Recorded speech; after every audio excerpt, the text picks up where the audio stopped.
This happened to me just a few years ago. I was 18 and it was just a few months before I went off to college.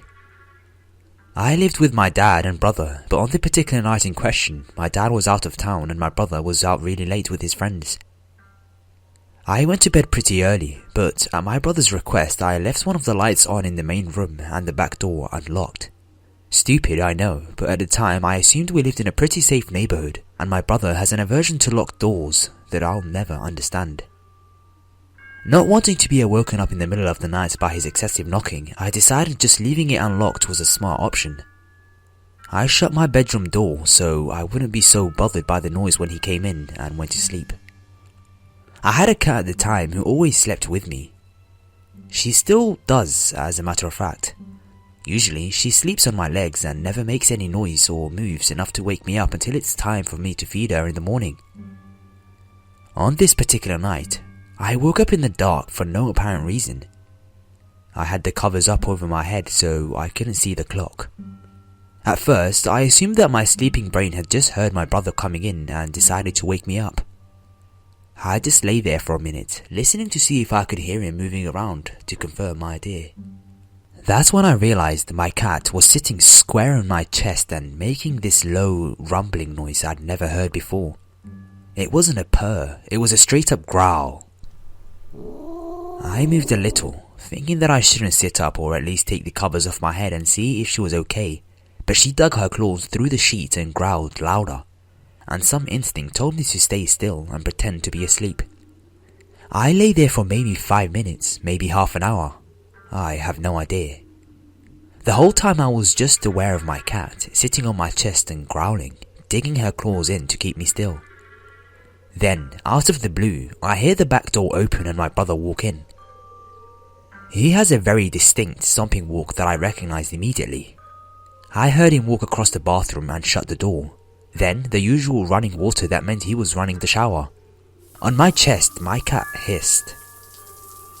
I lay there for another minute or so, and then suddenly her claws let go and she jumped off me and onto the floor. I was still wondering what the hell had prompted the weird growling, so I immediately sat up to see what was going on. The first thing I noticed was that my bedroom door was wide open. I thought that was really weird, but maybe the cat managed to open it. Then I noticed that my laptop was missing off my desk, which was in the opposite corner of my room from the door. What the hell? Thoroughly confused, I got up and went into the living room. The back door where my brother came in was shut, but the front door was wide open and my cat was parked right in front of it. Now freaked out, I shut the door and pounded on the bathroom, demanding to know why my brother had let the front door wide open. He insisted that he hadn't. The front door wasn't open. What was I talking about? When I told him that I'd come downstairs and found the front door wide open, he immediately said, "Call the cops." So I did. They came out, took the report and went on their way. The next morning, I got a call from the police. They wanted me to identify my missing laptop. It had been found in another house down the street after a woman had woken up to a stranger hovering over her bed, screamed bloody murder and had her housemates call the cops. Several months later, when I went to get my laptop back from the cops, they told me that the same guy who stole my laptop had been arrested and gone to prison before breaking and entering. They told me that the same guy who stole my laptop had been arrested and gone to prison before for breaking and entering, stealing and sexual assault. Between the prints on my stolen laptop and my neighbour's testimony, he got sent back to prison for a much longer sentence this time. Firstly, this took place after I graduated high school and I moved away from my family. I moved up to Alaska again, and I say again because I lived there before and attended college there. Secondly, and very conveniently, my mother had been renting out our old house instead of selling it. I say conveniently because the long-standing residents have moved away and therefore I was awarded the old house. I had to work quite a bit to keep up with the payments, but my mother pitched in, thankfully. Thirdly, at the beginning of this story, I should make you aware that I had recently broken up with a girl who had been staying with me in the old house I was renting through my mother, and this breakup was unclean and dysfunctional, much like the relationship itself was. And finally, the story begins. It was winter break, which means I would be spending more time inside than I normally would. It was somewhat lonely in the house, being without a stable girlfriend then. Also, there was no neighbours really to speak of, as the house was in an extremely wooded region a few miles out of town. One late afternoon, soon after I thought the whole breakup predicament had come to a close, I was made quite aware that it wasn't. My cell phone began ringing and ringing from an unknown number. Cliché, I know, and I decided to pick up. It was, of course, my ex. She began telling me about how great her new boyfriend is and how horrible I was and am. The sort of talk that you can almost smell the booze off the caller's breath from the miles away. I actually listened until she decided to hand the phone to her boyfriend, where he was instead sounding oddly threatening, and I decided to hang up in the most polite manner possible with a "fuck you" and a "have a nice day." Days later, again with my mind beginning to forget, only this time about the most certainly drunken phone call, I'm laying on the living room couch and watching some TV. While laying there, I noticed something quite unsettling. A person standing in the window behind me. How did I notice this, you may ask? The reflection from the TV screen is how. I didn't move, not an inch. I had no gun, no knife, I had nothing but wit in my fists. I just lay there, watching the reflection. Eventually, it moved away from the window. That normally wouldn't spook me, but I was taking into account that 1, the house was nowhere near another, so that's a red flag. 2, if someone was just wanting to talk, they'd knock. And 3, I am most certain it was that boyfriend of hers. Nothing became of the situation, but similar situations continued, such as a car pulling in the driveway and no one getting out and leaving inconspicuously. This was worrisome at the least, but I didn't suspect a true threat. A few days later, I'm laying in bed at night. It was very late and I was getting ready to sleep. I get another phone call from an unknown number. It's her, but this time she's asking me to come outside and come see her because she wants to deliver an apology. At the time I was thinking, oh, shall we say, fuck off. Though I still went outside to see what the deal was. I opened the door and of course it's incredibly dark. I say into the phone, I'm outside. Come around back, she said. With this, I begin to walk on the snow-covered ground in the darkness with my just put on boots. The motion light turns on as I cross the garage and the driveway. I round the corner of the garage and turn my phone to see. There is a road that runs behind my house and connects to the driveway by bending, and I make my way towards the road. The snow crunches beneath my boots as I come ever closer. There is a part in the trees that allows me to walk straight to the road. Otherwise, one would have to make his way around the entirety of the driveway, and I reach this part. I ask into the phone, "Where are you?" "In the car, I see you," she said. I step onto the road and see her car parked a few dozen feet away from me with the lights dimmed. "So, what's the deal?" "I just want to talk. Come here," she said. I approach the car and make my way around to the passenger side and finally see her face. She waves me in and I go ahead and oblige, sitting down in the car. I look at her and she says, "Look, I'm sorry. I know I've been a real bitch lately." "No, it's okay. I really wasn't good to you and I deserve it," I said. "I don't agree, but..." Then, of course, she abruptly stopped speaking because car lights shine from behind us. Naturally, I assume it's her boyfriend, and by the look on her face, she did too. The car parks behind us, and sure enough, the boyfriend gets out and storms over to my side of the car. He yanks on the door handle and the door swings open and he attempts to grab me, but I grabbed his wrist and got out of the car. "What the fuck do you think you're doing with her, huh?" "We were talking and I was about to leave," I replied. "Bullshit, you're trying to fucking bang her." "Look, I'm trying to sleep. I'm in no mood to do anything," I said. He gave me this look of utter enragement before swinging at me and, of course, missing. A little scuffle ensued and all that happened was him swearing and eventually slipping and falling before yelling at us both. "I'll fucking kill you." I just stood by her car as he pulled away. She gave me a lift back to the house and I invited her in and she obliged. It was late in the night and I suggested she lock her car if she was going to stay the night, and she again obliged. We slept upstairs in my bed before I woke up hours later. There was a banging at the back door, and I knew this because the back door was directly below my room. She woke up too and said, "Oh my God." I stand up quickly and go to my closet to reach behind the coats that I'll never wear and grab my Louisville Slugger. She was sitting upright in my bed with her hands seemingly embarrassingly covering her eyes. I didn't say anything before walking down the stairs, slowly, attempting to be silent. The lights were off, and there is no windows on the staircase, and the banging on the back door had audibly ceased. I held the bat tightly, making sure it didn't bang into the wall to signal my position at the time. I remember how slowly I stepped down, especially on the bottom 3 steps, which were always the creakiest. Once I reached the last step, I froze, and it still gives me chills to this day. The hardwood floors creak around the bottom of the staircase, and there was a creaking that was growing closer and closer. I raised the bat above my head, ready to slam whoever it was right on the top of the head. The creaking grew closer until I could hear it from my side, and I planned to swing as soon as it was in front of me as the staircase opened to the left from the bottom coming up. I listened ever so carefully, holding my breath. The creaking came to my northeast, and I squeezed my hands tighter than I have ever had before around the bat. This time, they were directly in front of me, and I slammed the bat down hard. I hit something hard, and wherever it was crumpled to the floor with a bang and a small flash. I turned on the light, and there he was, the boyfriend. He had shot his gun directly at the floor and left a hole in the hardwood. My ex came down the stairs and was crying profusely, muttering, "I'm sorry," over and over.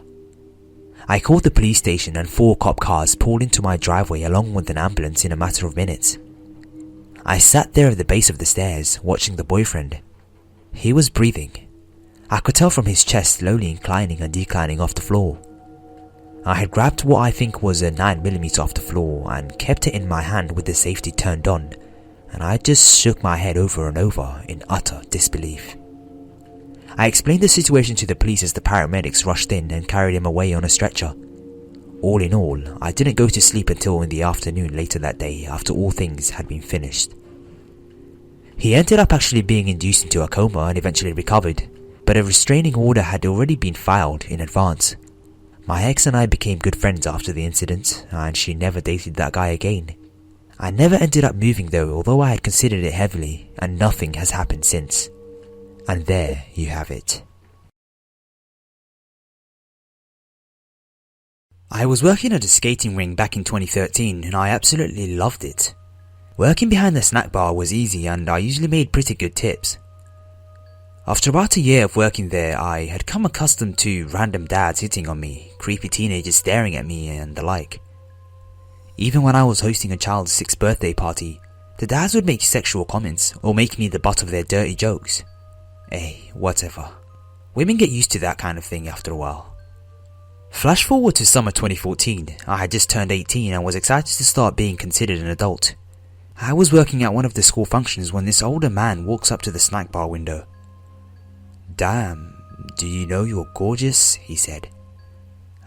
Please, not now. I had 50 slices of pizza in my hand and a million little brats to keep from falling over. "Oh, thank you, I appreciate it," I smiled back. I'm not sure why, but I just can't seem to act well under pressure, especially when it involves another person. I hate feeling awkward or uncomfortable when I'm talking to someone. I always try to be polite and well-mannered because that's just how I was raised. "What's your number?" "I have to have your number." "What is it?" He was so pushy and excited I already felt uncomfortable.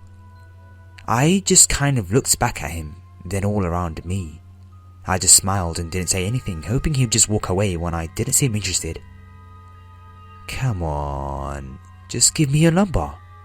What do you think I am? I'm just being friendly. I'm just paying you a compliment. Blah blah blah. Yeah, right. You know when someone is just trying to make themselves look like a victim to make you feel guilty? That's the way he was acting. After like 4 minutes of me politely declining his offer and refusing to give my number, I broke down and just gave it to him. I figured I could always just ignore the messages like any other loser guy who squeezed my personal information out of me. That same night around 2 AM, I get a text from a random number. It read, "Hey yo, this is Jeffrey." Read at 2:04 AM. "You remember me from the skate city?" Read 2:06 AM. "Hit me up, I'd love to take you out." Read 2:15 AM. I just ignored every message he sent, still hoping that he'd take the hint that a 5'2" 18-year-old would not be interested in a 35-year-old father. But he continued to send me annoying texts every day. Some were about how he'd treat me better than any man has. Sometimes they were about how I was stuck up and owed him a response since I gave him my number. Like, he'd somehow forgotten that he had forced it out of me in the first place. This went on for a couple of weeks. Every few days I'd get like 6 texts in a row, and then it would be silent for a couple of days. I wasn't too worried about Jeffrey. I had only seen him the one time at work. Everything else was texts, and that's it. Until one night, I had been closing at work. The typical closing shift was 4 to 11 PM. But Sundays were family dinner, where everyone working that night sat down and ate pizza together. So the time was reaching close to 10:30 PM, and I had been expecting my friend Aaron to come in to help me finish up my deep cleaning list. My phone rang, and it was a number I hadn't saved. I'm usually too lazy to save numbers in my phone, especially when I don't talk with someone too often. So I picked up the call right away, thinking it was my co-worker. "Hello?" I answered. "Hey, where are you at?" a voice said casually. "I'm working at closing. Are you here? I'm done vacuuming. I need help," I said, thinking Aaron was running late on me. "Oh, I see. I gotcha," the voice said back. Now, after a few seconds on the phone and hearing the voice a couple of times, I started feeling uneasy. My stomach flipped and I just felt a little odd. It didn't sound like Aaron anymore. "Aaron?" I said, too scared to really say much else. "This isn't Aaron. You remember me?" Fuck. I stood still. I didn't know what to say. I looked at my phone and noticed the number looked similar to Jeffrey's, the one I had been ignoring. "Is this Jeffrey?" I asked, trying to sound normal. "Yeah, it is. I have a couple of questions for you." I was silent. "How come you think you're too good for me? How old are you? And who the fuck do you think you are here, bitch?" Still silent. I said, "How fucking old are you?" "I'm 16, I replied. I lied about my age, thinking being underage would scare him away. "Ha. Oh yeah? What year were you born in?" Fuck, what the... I couldn't even move, let alone figure out my fake birthday year. I just stuttered, for a couple of seconds before he cut me off. "That's what I thought. How old are you really?" I panicked, then hung up. It felt like my heart was gonna pop out of my fucking chest. The whole thing just made me so uneasy. A few minutes later, I get another call. I don't answer it. He leaves a voicemail and I'm debating myself on whether I should listen to it now or later. I decided to do it right away then. I play it. "Your last day never feels like your last day." Message ended. Right away, I start freaking out. I mean, to me, it sounds like the guy's gonna fucking kill me. I go to call my dad and boom, phone goes dead. Now, I'm really losing my shit. Jeffrey only knows a few things about me at this point. I work at a skate rink, I'm closing tonight, and I'm not really 16. The worst scenarios are running through my head as I'm trying to get hold of my dad. Finally, he picks up and agrees to take me home. We decide to leave my car there just in case. My dad said if someone were to be waiting for me, they could watch me go into my car and follow me home. When he pulls up to the building, I run to the passenger side and hop in. Now being an employee, I'm sure a lot of you have the employee parking. Well, ours was around the corner of the building, next to an empty wooded area and a little stream. So it's very dark at night due to lack of lighting. As we pull out of the parking lot, my dad and I both look towards my car. Up against the building wall is a tall, dark-clothed guy just adjacent of my car. I start freaking out and my dad calls the cops, explaining everything that had happened. Luckily, our friend Wes is a cop and happened to be one of the cars that pulled up to the scene. We just kept driving home, hoping the cops would take care of it and my car would be safe. We got home that night and I plugged in my phone. A text came from Jeffrey's number. "I'll have to wait then," it read. The next day, Wes calls my dad. He said that the man he talked to was named Jeffrey something. He said that they went up and talked to him, saying there was a call for suspicious behaviour. He told them he wasn't just waiting for his girlfriend. Wes told Jeffrey that he was aware that he was harassing me and that was my car he was lingering in front of. He asked Jeffrey about the voicemail and told him that the PD could consider it a threat. Jeffrey said something like, "That's just my moto," or some dumb shit like that. Wes told Jeffrey that contacting me in any way would be considered harassment and that he would be taken to jail if he tried to see or speak with me in any form. I never heard from Jeffrey again after that, but I'm not complaining.